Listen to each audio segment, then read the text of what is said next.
മാന്യ പ്രേക്ഷകർക്ക് എൻ്റെ പ്രണാമം. ഈ വർക്കല ശിവഗിരി ആശ്രമത്തിൽ ശ്രീനാരായണ ഗുരുദേവൻ എനിക്ക് ജാതിയില്ല എന്ന് പറഞ്ഞതിൻ്റെ വാർഷികം ആഘോഷിക്കുകയുണ്ടായി. ഈ ആഘോഷിച്ചവർക്ക് നാരായണ ഗുരുദേവൻ പറഞ്ഞതിൻ്റെ അർത്ഥം അറിയോ ഇല്ലയോ എന്ന് എനിക്കറിഞ്ഞൂടാ. എനിക്ക് ജാതിയില്ല എന്ന് നാരായണ ഗുരുദേവൻ മാത്രമല്ല പറഞ്ഞിരിക്കുന്നത്, ശങ്കരാചാര്യ പറഞ്ഞിട്ടുണ്ട്, വിവേകാനന്ദൻ പറഞ്ഞിട്ടുണ്ട്. Even though I am born and brought up in India, I am a universal personality, I am a universal citizen. ഞാൻ ഈ ലോക പൗരനാണ്. രമണ മഹർഷിക്ക് ജാതി ഉണ്ടായിരുന്നില്ല, പൂണൂലില്ല, നോക്കിയാലറിയാം. രാമകൃഷ്ണ പരമഹംസർക്കില്ല, ശങ്കരാചാര്യർക്കില്ല. ഈ ജാതിയില്ല എന്ന് പറയുന്നതിനെ ആഘോഷിക്കാനൊന്നുമില്ല. ആ ലെവലിൽ എത്തിയാൽ ഒരു മനുഷ്യനും ജാതി ഉണ്ടാവില്ല. ആ ലെവലിൽ എത്താൻ പറ്റില്ല എന്നുള്ളത് അവിടെ ഇരിക്കട്ടെ. ആലോചിച്ച് നോക്കുക, ഒരു മനുഷ്യൻ ജന്മനാൽ ജായതേ മർത്യ. ഞാൻ ആ ശ്ലോകം ധാരാളം പ്രാവശ്യം പറഞ്ഞുകൊണ്ട് ആവർത്തിക്കണില്ല. ജന്മം കൊണ്ട് ഒരാൾ ശൂദ്രനാണ്, മാനസികമായിട്ട് ശൂദ്രൻ. ശാരീരികമായിട്ട് ശൂദ്രത്വമൊന്നുമില്ല. ശാരീരികം എല്ലാവരും MRI എടുത്താലും CT സ്കാനിങ് എടുത്താലും എക്സ്റേ എടുത്താലും ഒന്ന് തന്നെയാണ് എല്ലാ ശരീരവും. അപ്പോൾ മാനസികമായിട്ട് ഒരാൾ ശൂദ്രൻ, അത് ഏത് പണിയും ചെയ്യാൻ സാധിക്കുന്നവൻ. അവിടെ നിന്ന് ഉയർന്നാൽ വൈശ്യൻ, പിന്നെ ബിസിനസ്, ജീവിതം തന്നെ ഒരു ബിസിനസ്സായിട്ട് കാണുന്ന ആൾ. അവിടെ നിന്ന് അയാൾ ക്ഷത്രിയനിലേക്ക് ഉയരുന്നു. പ്രതിരോധം, എൻ്റെ വീട്, എൻ്റെ കുടുംബം, എൻ്റെ ഭാര്യ, അതിനെ സംരക്ഷിക്കാനായിട്ടുള്ള ഒരു ക്ഷത്രിയ ഭാവം. അതിൽ നിന്ന് മാനസികമായിട്ട് അയാൾ ഉയർന്നാൽ ബ്രാഹ്മണ്യം, അറിവ് നേടി അറിവ് കൊടുത്തോണ്ടിരിക്കുക, വീട്ടിലാണെങ്കിലും പുറത്താണെങ്കിലും. അത് കഴിഞ്ഞാൽ അയാൾ സന്യാസിയാവണം. സന്യാസി എന്ന് വെച്ച് കഴിഞ്ഞാൽ ഇത്രയും സമ്പാദിച്ചതൊന്നും സ്ഥിരമല്ല, ഇതൊക്കെ ടെമ്പററി, ഇവിടുത്തെ ജീവിതത്തിനെ ഉപയോഗിക്കുള്ളൂ. ഈ ശരീരം തന്നെ നമ്മളിവിടെ ഉപേക്ഷിച്ചാണ് പോകുന്നതെന്ന് മനസ്സിലാക്കുന്ന 5ാമത്തെ ലെവൽ സന്യാസി.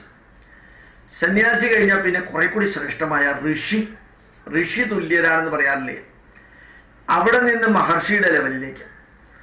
മഹർഷിയുടെ ലെവലിൽ നിന്ന് ബ്രാഞ്ചസ് ഉണ്ട്, അവധൂതനൊക്കെ പറഞ്ഞു വരുന്നുണ്ട്.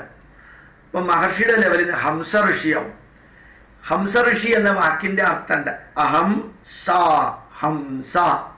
അഹംസ, ഞാൻ തന്നെയാണ് ഈശ്വരൻ, എന്നിലുള്ളത് തന്നെയാണ് ഈശ്വരൻ, എനിക്ക് പുറത്ത് വേറൊരു ഈശ്വരനില്ല എന്ന് തിരിച്ചറിയുന്ന ഹംസ ഋഷിയുടെ ലെവലിൽ ഞാൻ തന്നെയാണ് ഈശ്വരൻ, ഞാൻ തന്നെയാണ് ഈശ്വരൻ. ഇതാണ് ആഴിയും തിരയും കാറ്റും ആഴവും പോലെ ഞങ്ങളും മായയും നിൻ മഹിമയും നീയും എൻ്റെ ഉള്ളിലായി കഴിഞ്ഞാൽ ഞാൻ നീ തന്നെയാണ്, നീ ഞാൻ തന്നെയാണ്, ഞാനും നീയും ഒന്നാണ്. അഹം ബ്രഹ്മാസ്മി തദ് ബ്രഹ്മ ത്വമസി അയമാത്മാ ബ്രഹ്മ പ്രജ്ഞാനം ബ്രഹ്മ. 4 മഹാവാക്യങ്ങൾ ഉപനിഷത്തിന്റെ ലെവലിലേക്ക് എത്തിയാൽ I am the manifestation and manipulation of the divine power. ഞാൻ തന്നെയാണ് ഈശ്വര ചൈതന്യത്തിന്റെ മാനിഫെസ്റ്റേഷനും മാനിപ്പുലേഷനും എന്ന് തിരിച്ചറിയുന്ന ലെവല്. അയാളാണ് ഹംസ ഋഷി. അയാൾക്ക് ഈ ലോകത്തിൽ എന്തെല്ലാം തിന്മകൾ ഉണ്ടെങ്കിലും അതൊന്നും അയാളെ ബാധിക്കില്ല. ശ്രീനാരായണ ഗുരുദേവൻ ആ ലെവലൊക്കെ കഴിഞ്ഞാലാണ്. ഈ ലോകത്തിലെ ഒരു തിന്മകളും ഗുരുദേവനെ ബാധിക്കാത്ത ലെവലിലേക്ക്. അത് കഴിഞ്ഞ് പരമഹംസ ഋഷി, പരമഹംസൻ, പരമമായ അവസ്ഥയിലേക്ക് എത്താം.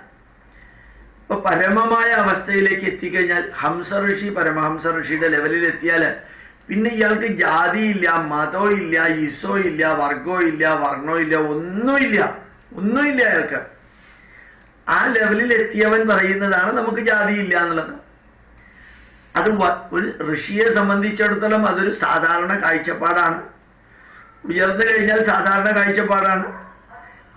അത് എന്താണെന്ന് മനസ്സിലാക്കാത്തത് കൊണ്ടാണ് അതൊക്കെ സെലിബ്രേറ്റ് ചെയ്യേണ്ടി വരുന്നത്. മതമേതായാലും മനുഷ്യൻ നന്നായാൽ മതി എന്ന് പറയുന്നത്, അത് നാരായണ ഗുരുദേവന് ഇഷ്ടമുള്ള മതം സ്വീകരിക്കാൻ ഇന്നത്തെ തനി തല്ലിപ്പൊളിയന്മാർ പറയുന്ന മതേതരത്വമൊന്നുമല്ല. മതേതര പറഞ്ഞുകൊണ്ട് വർഗീയതയുടെ വോട്ടും പിടിച്ച് നടന്നവരാണ് ഇന്ന് മതേതരത്വം പറഞ്ഞുകൊണ്ട് നടക്കുന്നത് എന്ന് കൂടി മറക്കരുത്. അത് പരമഹംസ ഋഷി കഴിഞ്ഞാല് പരമഹംസ പരിവ്രാജകൻ. ഒരു സ്ഥലത്തും ഇരിക്കില്ല, തൻ്റെ കസേര പോലും തനിക്ക് ബന്ധനം ഉണ്ടാക്കരുത്. ഒരു കസേരയിൽ കണ്ടിന്യൂസ് ആയിട്ട് ഇരിക്കില്ല. അത് വസ്തുതയാണത്, ഞാൻ എക്സാജറേറ്റ് ചെയ്ത് പറയല്ല. ഒരു ക്ഷേത്രത്തിൽ 2 ദിവസത്തിൽ കൂടുതൽ ഇരിക്കില്ല, ഒരു ഗ്രാമത്തിൽ 3 ദിവസത്തിൽ കൂടുതൽ ഇരിക്കില്ല, ഒരു പട്ടണത്തിൽ 4 ദിവസത്തിൽ കൂടുതൽ ഇരിക്കില്ല. ഒരു വീട്ടിലും താമസിക്കില്ല. ഒരു വീട്ടിൽ ഒരു നേരത്തെ ഭക്ഷണം, അത് കഴിഞ്ഞാൽ പോകും. പിന്നെ ആ വീട്ടിനോട് ബന്ധനം ഉണ്ടാവരുത്, ബോണ്ടേജ് ഉണ്ടാവരുത്. ഒരു വ്യക്തി തരുന്ന ഭക്ഷണം ഒരു നേരത്തിൽ കൂടുതൽ കഴിക്കില്ല, ആ വ്യക്തിയോട് ബന്ധനം ഉണ്ടാവരുത്. അയാൾ പരിവ്രാജകൻ എന്ന വാക്കിന്റെ അർത്ഥം തന്നെയാണ് നിരന്തരം കറങ്ങിക്കൊണ്ടിരിക്കുന്ന ആള്. അങ്ങനെ പരിവ്രാജക ലെവലിലെത്തിയ വ്യക്തി, പരമഹംസ ലെവലിലെത്തിയ വ്യക്തി, ഹംസ ഋഷിയുടെ ലെവലിലെത്തിയ വ്യക്തികൾക്ക് ജാതിയില്ല എന്ന് പറയുന്നത് കൊട്ടിഘോഷിക്കാൻ വല്ലതും ഉള്ളതാണോ എന്നുള്ളത് ഈ സന്യാസിമാർക്ക് വല്ലതും അറിയോ? എനിക്ക് അത്ഭുതം തോന്നാറുണ്ട്. അതൊക്കെയാണോ ആഘോഷിക്കേണ്ടത്? നാരായണ ഗുരുദേവൻ പറഞ്ഞ ധന്യമായിട്ടുള്ള, ഒന്നും പഠിക്കാതെ പഠിപ്പിക്കാതെ ഒന്നും ജീവിതത്തിൽ പകർത്താതെ ഇങ്ങനെയുള്ള ചില ചടങ്ങുകൾ മാത്രം നടത്തി അതിനെ ഈ രാഷ്ട്രീയക്കാരെ കൊണ്ട്, തനി കള്ളത്തരം ചെയ്യുന്ന രാഷ്ട്രീയക്കാരെ കൊണ്ട് നാരായണ ഗുരുദേവന്റെ കർമ്മങ്ങൾ ഇനാഗുറേറ്റ് ചെയ്യിക്കാം. പിന്നെ ജാതിയില്ല എന്ന് പറഞ്ഞ ഗുരുദേവൻ ഇപ്പോഴും ഈഴവ സമുദായത്തിന്റെ ഗുരുവായിട്ടും, SNDPയിൽ ഈഴവര് മാത്രമേ ഉള്ളൂ, അല്ലാത്തവരുണ്ടോന്ന് എനിക്ക് അറിഞ്ഞുകൂടാട്ടോ. ആ ശ്രീനാരായണ ഗുരുദേവൻ ഉണ്ടാക്കിയത് ഈഴവ തന്നെയാണ്. ശ്രീനാരായണ ഗുരുദേവൻ ജാതിയില്ല എന്ന് പറഞ്ഞതിന് ശേഷം SNDP പിരിച്ചുവിട്ടൊന്നുമില്ല. അതുകൊണ്ട് ഈഴവ സമുദായത്തിന്റെ ജനതയോട് ഞാൻ ഈഴവനാണെന്ന് അദ്ദേഹം പറഞ്ഞിട്ടില്ല.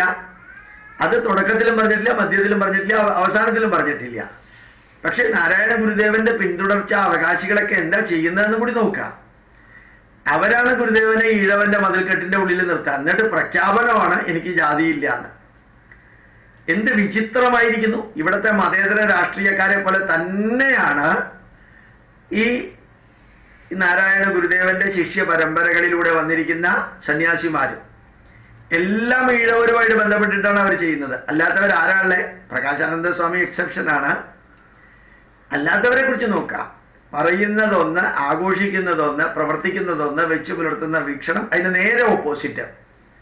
ഇപ്പൊ നാരായണ ഗുരുദേവനും വിവേകാനന്ദ സ്വാമിയും ആദിശങ്കരാചാര്യൻ രമണ മഹർഷിയും ഇവിടെയുള്ള ഋഷിവര്യന്മാർ, ആ ലെവലിലെത്തിയ ഋഷിവര്യന്മാർക്ക് ആർക്കും ജാതി ഉണ്ടായിരുന്നില്ല.